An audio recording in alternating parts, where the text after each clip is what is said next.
Hello and welcome to a new Python tutorial. Today we will continue our journey in the world of pandas. After exploring pandas series in our previous episode, today we will look at data frames. Now data frames are easiest to picture as a table of data with rows and columns, and can be created simply by converting an appropriately structured dictionary. We can see an example of this here, where we have a dictionary containing the speed of a car, its fuel consumption, its age, and its color. Then we convert it to a dataset, and if we run our code, on the right-hand side we can see that this is now being displayed as a properly structured table of data. We can also extract each row by saying my_df.lock, for example, 0. And that will extract our first row of data. So speed is 180, fuel consumption 30, age 7, and color silver. If instead we wish to isolate an entire column, then all we have to do is write my_df of, for example, color.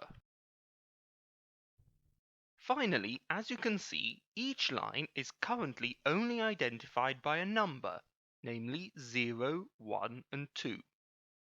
But what if we wanted to give a custom name to each row? Well, this is simpler than it may seem at first, as all we have to do is, on the left-hand side, write index equals a list containing the names we want to give our lines.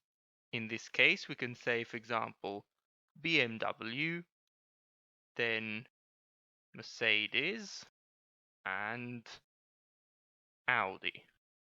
If we run our code again, you can now see that the database has each of the rows defined according to the list of names we've just added. So in our last episode, which you can find above, we saw how pandas series work. Today we've spoken about data frames. So now we're ready to delve deeper into pandas and learn how this library interacts with Excel and CSV files. But this is a topic for another video. Until then, as always, don't forget to leave a like, share the video, and subscribe to the channel.